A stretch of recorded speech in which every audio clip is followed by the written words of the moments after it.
স্বামীর কথা মেনে চলবে। স্বামী যদি বলে 2 আর 2 6, হ্যাঁ ঠিক আছে 6।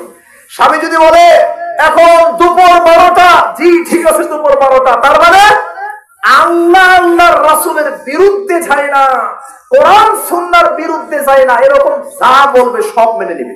বুঝেন নাই? কোরআন সুন্নাহ তো মানবেই, আল্লাহর বিরুদ্ধে যায় না, রাসূলের বিরুদ্ধে যায় না, যা বোঝাবে তাই বুঝবে, এরকম নারীকে বিয়ে করতে হবে।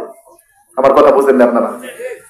কারণ সে যদি এখন বলে আমাকে এই ঈদে আমাকে যমুনা ফিউচার পার্কে নিয়ে যেতে হবে, বসুন্ধরা নিয়ে যেতে হবে, বসুন্ধরা গিয়ে যমুনা ফিউচার পার্কে গিয়ে নিজের সৌন্দর্যতা প্রকাশ করে সে আপনার সামনে, আপনি তার পিছনে, ওইটা গরু আর আপনার রাখাল, আপনার বউ গরু আর আপনার রাখাল, ওই সামনে হাঁটে আপনি পিছনে হাঁটেন, ওই বাজার করে আপনি বিল দেন, এইরকম রাখাল হয়েন না। কথা বুঝেন নাই? সামনে হাতে গরু পিছনে হাতে রাখাল, এইরকম রাখাল হওয়া যাবে না। সামনে বীর পুরুষের মতো শক্তি নিয়ে সামনে রাখাল হয়ে হাঁটতে হবে। 19-এর জায়গায় 20 হলেই ছাড়া যাবে না। মুসনাদ আহমদ মেশকাতের 61 নম্বর হাদিস, লা তারফা আনহুম আসাকা আদাবা, একটা লাঠি ঘরের ওই দরজার মধ্যে ঝুলবে। মুসনাদ আহমদ মেশকাত 61 61 নম্বর হাদিস। আল্লাহর নবী বলছে লা তারফা আনহুম আসাকা আদাবা, একটা লাঠি, লাঠির নাম আদরের লাঠি, এটা ঘরের মধ্যে ঝুলবে, মাঝে মধ্যে এটা দিয়ে আদর করতে হবে, লাঠি দিয়ে পিটাতে হবে। আবার এর মানে পিটায় ওকে পেশাব করাতে হবে। নাউজুবিল্লাহ আছে না এরকম অনেকেই আছে, অনেক পাগল আছে, আল্লাহ মাফ করুন। যেই নবী মারার অধিকার দিয়েছেন সেই নবী মারার সিলেবাসও দিয়েছেন। বুঝেন নাই?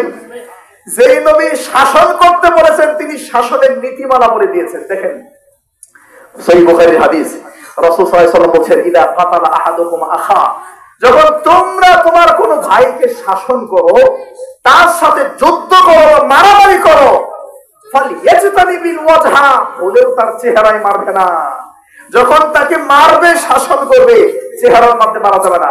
ফাইন্নাল্লাহ তাআলা খালাকা আদম আলা সূরাতিহি, আল্লাহ আদমকে আল্লাহর সূরতে তৈরি করেছেন, আল্লাহ আদমকে তার সূরতে তৈরি করেছেন, এজন্য চেহারায় মারা যাবে না। আপনি তো প্রথম মাইরটাই চেহারায় দেন, প্রথম থাপ্পড়টাই চেহারায়, হারাম, ভুলেও কাজ করবেন না।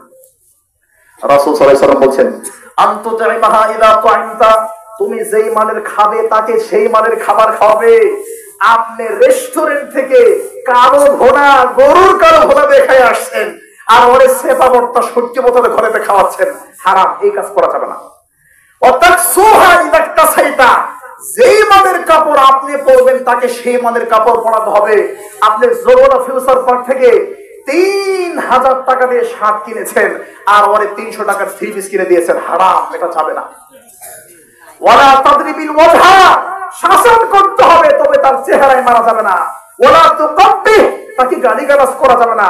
ওয়ালা তাহজুরু ইল্লা ফিল বাইত, রাগ করে বাড়িঘর ছেড়ে বাইরে কোথাও চলে যাওয়া যাবে না। কয়টা? 5টা। যেই মানের খাবে তাকে সেই মানের খাওয়াতে হবে, যেই মানের পরবে তাকে সেই মানের কাপড় পরাতে হবে, তাকে শাসন করতে হবে, তবে চেহারায় মারা যাবে না, চেহারার মধ্যে আঘাত করা যাবে না, তাকে গালিগালাজ করা যাবে না, এবং রাগ করে বাড়িঘর ছেড়ে কুমিল্লা শহর ছেড়ে ঢাকা শহরে যাওয়া যাবে না। বুঝতে পারছেন? এগুলো কি দায়িত্ব আমার ভাইয়েরা? তাহলে আদর্শ